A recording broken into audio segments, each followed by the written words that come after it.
Hello everyone, कैसे हैं आप सब। उम्मीद है आप सब अच्छे होंगे। स्टूडेंट्स, इस क्लास में हम जो हैं राजस्थान में जो साके हुए हैं उन साकों के बारे में बात करेंगे। बच्चे बड़े परेशान होते हैं कि राजस्थान में कितने साके हुए, कहाँ कहाँ हुए, कौन सी सन में हुए। ठीक है, जौहर किन्ने किया, केसरिया किन्ने किया। ठीक है, इनमें तो मैं क्या करें इस क्लास में सारा संग्रह जितने अपने राजस्थान में साके हुए थे ना, उनका सभी का एक संग्रह है, मैं इस क्लास के माध्यम से आप तक पहुंचाना चाहूँगी। देखो, राजस्थान में जो साका है, साका किसे कहेंगे, इसमें केसरिया भी होगा और जौहर भी होगा। जब दोनों होंगे तो उसको क्या कहेंगे, हम साका कहेंगे। ठीक है, केसरिया जो है पुरुषों के द्वारा किया जाता था, जौहर महिलाओं के द्वारा किया जाता, हमारी वीर छत्राणियों के द्वारा किया गया था। ठीक है, तो राजस्थान में साका जो साके हैं, तो अपने राजस्थान में टोटल जो साके हैं वो 12.5 साके हुए थे। ठीक है, 12.5 साके, 12.5 इसीलिए क्योंकि जो 13वां साका था उसमें केवल केसरिया हुआ, उसमें जौहर नहीं हुआ था। क्योंकि जो अपना 12.5 जो 13 नंबर का जो साका था वो जैसलमेर में हुआ था। ठीक है, लूणकरण भाटी के जो शासक थे उनके समय हुआ था। तो जो उस समय जो अमीर अली कंधार था, उनने क्या किया, जैसलमेर पे अचानक से, ठीक है, बिना किसी चेतावनी के अटैक कर दिया था। तो उसमें क्या हुआ, केसरिया हुआ, उसमें जौहर नहीं हुआ था। ठीक है, तो कुछ उस टाइम पे छत्राणियों के द्वारा धारा स्नान किया गया था। ठीक है, जिसको जौहर में शामिल नहीं किया गया। तो चलिए स्टार्ट करते हैं, देखते हैं हम कि 12.5 जो साके हुए हैं कहाँ पे हुए हैं, कौन सी सन में हुए हैं, उस समय शासक कौन था। ठीक है, और आक्रमणकारी जो है वो कौन था, उन सब के बारे में हम देखते हैं। तो चलिए स्टार्ट करते हैं। यहाँ पे लिखा हुआ है मैंने कि जो राजस्थान में है कुल कितने साके हुए, राजस्थान में टोटल 12.5 साके हुए। ठीक है, तो क्वेश्चन बन सकता है यहाँ से, राजस्थान में टोटल कितने साके हुए, तो 12.5 साके हुए थे। बता दिया मैंने। जो 13वां साका था वो जैसलमेर में हुआ था 1550 में, लोणकरण भाटी जो शासक थे उनके समय हुआ था। ठीक है, उनमें जौहर नहीं हो पाया था, इसीलिए उसको अर्ध साका कहा गया। ठीक है, तो अपने राजस्थान में कुल 12.5 साके हुए। उनमें से देखो 12.5 में जो सबसे पहला साका था वो कब हुआ। सबसे पहले साका जो है 1301 ईस्वी में हुआ था। कहाँ पर, रणथंभौर में हुआ था। कहाँ पर हुआ था, रणथंभौर में हुआ था। उस समय का जो आक्रमणकारी था वो कौन था, अलाउद्दीन खिलजी। कौन था, अलाउद्दीन खिलजी था। और शासक कौन था उस समय, हमीरदेव चौहान। कौन था शासक, हमीरदेव चौहान था। ठीक है, तो केसरिया किसने किया था, केसरिया हमीरदेव चौहान ने किया था। और जौहर किसने किया था, इनकी पत्नी जो रंगदे थी, रानी रंगदे ने किया था। और जल जौहर किसने किया था, देवल दे, जो कुंवारी थी। ठीक है, इनकी पुत्री थी हमीरदेव चौहान की, देवल दे, उनने जल जौहर किया था अपनी पिता की आन बान शान की रक्षा करने के लिए। ठीक है, तो ये राजस्थान का पहला प्रमाणिक साका था। ठीक है, 1301 का साका राजस्थान का क्या था, पहला प्रमाणिक साका। तो यहाँ से क्वेश्चन बन सकता है कि राजस्थान का पहला प्रमाणिक साका कब हुआ, कहाँ हुआ, उस समय आक्रमणकारी कौन था, शासक कौन था, केसरिया किसने किया, जौहर किसने किया। ठीक है, तो इतने क्वेश्चन इसमें बन सकते हैं। तो ये जो 1301 का रणथंभौर का साका था वो राजस्थान का पहला प्रमाणिक साका था। क्लियर हो गया इतना। चलिए नेक्स्ट जो है, तो जो दूसरा साका है, दूसरा साका कब हुआ था, 1303 ईस्वी में। कब हुआ था, 1303 में हुआ था। कहाँ पर, स्थान चित्तौड़गढ़ में। कहाँ पर हुआ था, चित्तौड़गढ़ में हुआ था। उस समय का जो आक्रमणकारी था, आक्रमणकारी कौन था, अलाउद्दीन खिलजी। आक्रमणकारी कौन था, अलाउद्दीन खिलजी था। और शासक कौन थे, रावल रतन सिंह। कौन थे, रावल रतन सिंह। आप इस साके के बारे में तो अच्छे से जानते हो, एक मूवी भी आई थी। ठीक है, तो 1303 का जो साका था वो कहाँ पर हुआ, चित्तौड़ में हुआ था। और आक्रमणकारी कौन था, अलाउद्दीन खिलजी। और इस समय के शासक कौन थे, रावल रतन सिंह थे। केसरिया किसने किया, रतन सिंह ने। और इनके जो सेना नायक थे गोरा और बादल, उन्होंने। और जौहर किसने किया था, रानी पद्मिनी ने। किसने किया था, रानी पद्मिनी ने। ठीक है, देखिए जो अलाउद्दीन खिलजी था, इनके बारे में पूछ सकते हैं कि अलाउद्दीन खिलजी आक्रमणकारी रहा तो उस समय कितने साके हुए। तो अलाउद्दीन खिलजी के समय कितने साके हुए थे, 6 साके। कितने साके हुए थे, 6 साके। सबसे ज़्यादा जो साके हैं वो अलाउद्दीन खिलजी आक्रमणकारी था उस समय हुए थे। ठीक है, जिसमें 2 हमने पढ़ लिए, एक रणथंभौर में, रणथंभौर में भी कौन था, अलाउद्दीन खिलजी था। और दूसरा जो चित्तौड़ है, चित्तौड़ में भी कौन था, अलाउद्दीन खिलजी था। इतना आ गया समझ में। फिर है कि जो 1303 का चित्तौड़गढ़ का साका था वह राजस्थान का सबसे बड़ा साका था। क्या था राजस्थान का सबसे बड़ा साका? क्वेश्चन बन सकता है भाई यहाँ से कि राजस्थान का सबसे बड़ा साका कौन सा था? 1303 का साका। और अगर पूछ ले कि राजस्थान का पहला प्रामाणिक साका कौन सा था, तो 1301 का रणथंभौर का साका था, जिसमें हमीरदेव चौहान शासक थे। क्लियर? चलिए तीसरे साके के बारे में हम बात करें। जो तीसरा साका है वो कब हुआ था? 1308 में। कब हुआ था? 1308 में हुआ था। ठीक है, 1308 में हुआ था तीसरा साका। वो कहाँ पर हुआ? सिवाना में। कहाँ पर हुआ था? सिवाना में हुआ था, सिवाना दुर्ग में। इस समय भी आक्रमणकारी कौन था? अलाउद्दीन खिलजी था। कौन था भाई? अलाउद्दीन खिलजी। और शासक कौन थे? सातल देव। शासक कौन थे? सातल देव थे। केसरिया किसने किया? सातल देव और सोमदेव दोनों ने केसरिया किया। और जौहर किसने किया? सातल देव की जो पत्नी थी मेणा दे। ठीक है, तो मेणा दे ने क्या किया था? जौहर किया था। तो हमने 3 साके पढ़ लिए। 1301 का रणथंभौर का साका, 1303 का चित्तौड़ का साका और 1308 का सिवाना का साका। क्लियर? चलिए फोर्थ जो साका है, यानी कि चौथा साका जो है 1311 में हुआ था। कहाँ पर? जालोर दुर्ग में, या स्थान पूछे तो जालोर। ठीक है, जालोर दुर्ग में हुआ था। इस समय भी आक्रमणकारी कौन था? अलाउद्दीन खिलजी था। आक्रमणकारी कौन था? अलाउद्दीन खिलजी। और शासक कौन थे इस समय? कानड़देव चौहान। कौन थे भाई? कानड़देव चौहान थे इस समय के शासक। केसरिया किसने किया था? कानड़देव चौहान और वीरमदेव चौहान। किसने किया था? कानड़देव और वीरमदेव।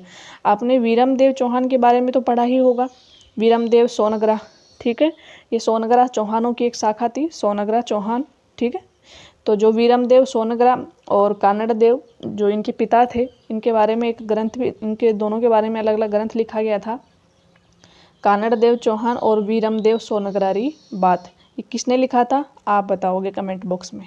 ठीक है, कानड़देव चौहान और वीरमदेव सोनग्रारी बात, ये दो जो ग्रंथ हैं वो एक ही इंसान ने लिखे थे। आप बताओगे कमेंट बॉक्स में।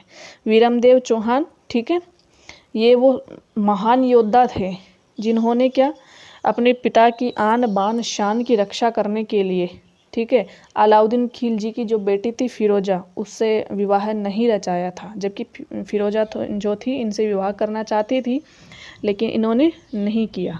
ठीक है, क्योंकि वो दूसरे धर्म की थी। तो इन्होंने बोला कि अगर मैं तेरे से शादी करूँगा, मतलब फिरोजा से, तो मेरा जो कुल है, मेरा कुल क्या हो जाएगा? लज्जा जाएगा, इसलिए मैं शादी नहीं करूँगा। ठीक है, तो ये कौन थे हमारे? वीरमदेव चौहान और कानड़देव चौहान, जो कहाँ के शासक थे? जालोर के शासक थे। ठीक है, और इस समय जौहर किसने किया था? जेतल दे ने किया था। ठीक है, क्लियर? चलिए पांचवा जो साका है अपना, पांचवा साका जो कब हुआ था? 1313 में। पांचवा साका कब हुआ? 1313 में। और कहाँ पर हुआ था? स्थान कहाँ था? जैसलमेर में। इसमें भी आक्रमणकारी कौन था? अलाउद्दीन खिलजी ही था। आक्रमणकारी अलाउद्दीन खिलजी। और शासक कौन थे? मूलराज प्रथम। शासक कौन थे? मूलराज प्रथम जो है इस समय शासक थे 1313 के समय। केसरिया किसने किया? मूलराज प्रथम ने। और जौहर किसने किया? इनकी रानियों ने जौहर किया। किसी पर्टिकुलर रानी का नाम नहीं मिलता, तो जौहर किसने किया? रानियों ने किया। ठीक है, फिर है छठा साका जो है 1352 से 1372 के बीच में हुआ था एक साका। ठीक है, वो भी कहाँ पर हुआ? जैसलमेर में हुआ था।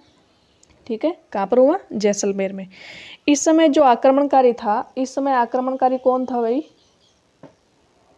इस समय आक्रमणकारी था फिरोज शाह तुगलक। आक्रमणकारी कौन था? फिरोज शाह तुगलक।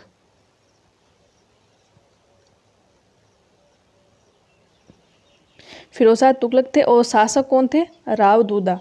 सॉरी, थोड़ी गलती मिस्टेक हो गई। थोड़ी देर पहले हमने बात की थी कि अलाउद्दीन खिलजी के समय कितने साके हुए थे? तो 5 साके हुए थे। 6 नहीं, कितने हुए थे? 5 साके। कौन कौन से? रणथंभौर का साका, चित्तौड़ का साका, सिवाना का साका, जालोर का और 1313 का जैसलमेर का साका। तो ये 5 साके थे जो अलाउद्दीन खिलजी के समय हुए। छठा साका जो है 1352 से 1372 के बीच में जैसलमेर दुर्ग में हुआ था। और इसमें आक्रमणकारी कौन था? फिरोज शाह तुगलक। और शासक थे राव दूधा। शासक कौन थे? राव दूधा थे। केसरिया किसने किया? राव दूधा ने किया। और जौहर भी किसने किया? रानियों ने किया। यहाँ पर भी पर्टिकुलर किसी रानी का नाम नहीं मिलता है, तो हम यही लिखेंगे कि यहाँ पे जौहर किसने किया? रानियों ने किया। सातवें साके की हम बारे में बात करें तो जो सातवां साका है वो 1398 में हुआ था। कब हुआ था? 1398 में। और कौन सी जगह पे हुआ था? भटनेर में, या भटनेर दुर्ग की हम बात करें, भटनेर दुर्ग कहाँ पर है? हनुमानगढ़ में। कहाँ पर है? हनुमानगढ़ में। ठीक है, हनुमानगढ़ में है भटनेर दुर्ग। तो 1338 का साका भटनेर दुर्ग में। आक्रमणकारी कौन था? तैमूर लंग था। शासक दुल्हे राय था, और केसरिया दुल्हे राय ने किया, और जौहर इनकी रानियों ने किया। ये एकमात्र साका था जहाँ पर मुस्लिम महिलाएं भी जो वो एकमात्र ऐसा जौहर था जहाँ पर मुस्लिम महिलाएं भी शामिल थी। मुस्लिम महिलाओं ने भी जौहर किया था। ठीक है, तो याद रखना है 1398 का साका कहाँ पर हुआ? भटनेर दुर्ग में हुआ। भटनेर दुर्ग वर्तमान समय में हनुमानगढ़ में है। इस समय आक्रमणकारी तैमूर लंग था, शासक दुल्हे राय, केसरिया किसने किया? दुल्हे राय ने किया, और जौहर रानियों ने किया। और ये एकमात्र जौहर था जिसमें मुस्लिम महिलाओं ने भी क्या किया था? जौहर किया था। ठीक है, तो ये इंपॉर्टेंट लाइन है, क्वेश्चन बन सकता है यहाँ से। नेक्स्ट साके की हम बात करें तो 1423 का जो साका है वो कहाँ पर हुआ था? गागरोन दुर्ग। कहाँ पर हुआ था? गागरोन। आक्रमणकारी कौन था? होशंग शाह था। शासक कौन थे? अचलदास खींची थे। केसरिया अचलदास खींची ने किया, और जौहर किसने किया? बाला मेवाड़ी व उमा दे सांखली ने किया, जो अचलदास खींची की रानियाँ थी। ठीक है, तो ये 8वां साका था। कहाँ पर? गागरोन दुर्ग का 1423 में। नेक्स्ट साका की बात करें 1444 ईस्वी में जो साका हुआ वो कहाँ पर हुआ? वो भी गागरोन में हुआ। इस समय आक्रमणकारी कौन था? महमूद खिलजी प्रथम था। और शासक कौन थे इस समय? पलहण नहीं, पालहण। शासक कौन थे? पालहण। इस समय शासक थे पालहण। कहाँ के शासक? गागरोन के शासक 1444 के समय। केसरी किसने किया? पालहण ने किया, और जौहर किसने किया? इनकी रानियों ने जौहर किया था। नेक्स्ट साके की हम बात करें, नेक्स्ट साका जो है 1534 और 35 के बीच में हुआ था। कब हुआ था? 1534 और 35 के बीच में। कहाँ पर? चित्तौड़ में। कहाँ पर हुआ था? चित्तौड़ में हुआ था। इस समय आक्रमणकारी कौन था? बहादुर शाह। आक्रमणकारी कौन था? बहादुर शाह था। और इस समय शासक कौन थे? विक्रमादित्य। और इस समय केसरिया किसने किया? इनके आक्रमण के समय बाघ सिंह ने, और जौहर कर्मावती ने किया था। क्लियर।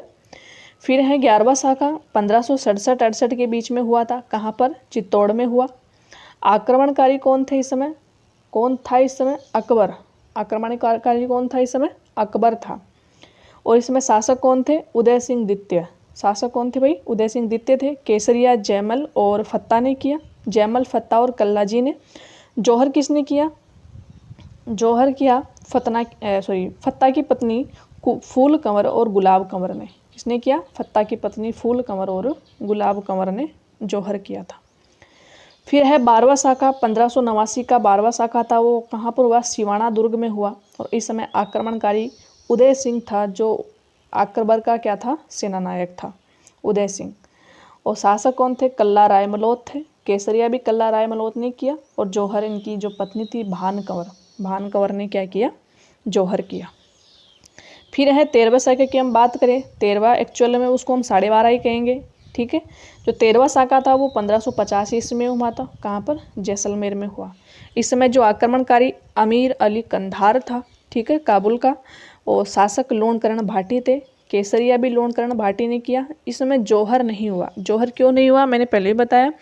जौहर इसीलिए नहीं हुआ क्योंकि अमीर अली कंधार ने बिना किसी चेतावनी, बिना किसी सूचना के जैसलमेर पर आक्रमण कर दिया था। ठीक है, तो उस समय ये नहीं हुआ कि हम क्या करना चाहिए, क्या नहीं करना चाहिए। ठीक है, अचानक से ये हमला हुआ, तो उस समय केसरिया कर लिए लोणकरण भाटी ने, जौहर नहीं हो पाया था जौहर। ठीक है, तभी ऐसा कहा जाता है कि रानियों को जौहर का समय नहीं मिला था, तब रानियों ने तलवार से अपनी गर्दन काट ली थी। ठीक है, अपनी आन बान शान की रक्षा करने के लिए, अपनी नारित्व की रक्षा करने के लिए, ठीक है, अपनी गर्दन धड़ से अलग कर दी थी। तो उसको धारा स्नान कहा गया, उसको जौहर नहीं कहा गया। इसीलिए ये 1550 का जैसलमेर साका क्या कहलाया? अर्ध साका कहलाया। ठीक है, तो अगर हम जैसलमेर के बारे में बात करें तो जैसलमेर क्यों प्रसिद्ध है? तो जैसलमेर जो है 2.5 साकों के लिए प्रसिद्ध है। जैसलमेर क्यों प्रसिद्ध है? 2.5 साकों के लिए जैसलमेर प्रसिद्ध है। ठीक है, क्योंकि 2 साके तो पूरे हुए थे, एक 1313 का साका और एक 1352 से 72 का साका, 2 साके पूरे हुए थे। तीसरा साका 1550 का था जो पूरा नहीं हुआ था, उसमें केवल केसरिया हुआ, उसमें जौहर नहीं हुआ। तो स्टूडेंट्स, मैंने अपनी तरफ से पूरी कोशिश की है आपके लिए अच्छी से अच्छी जानकारी जुटाने की। पूरे जो कंटेंट है मैंने एक जगह किया है आपके लिए, ठीक है। बहुत मेहनत लगी है इसमें। तो आपको अच्छा लगे तो मुझे सपोर्ट करना, सब्सक्राइब करना और लाइक जरूर करना मत भूलना। जय हिंद, जय भारत।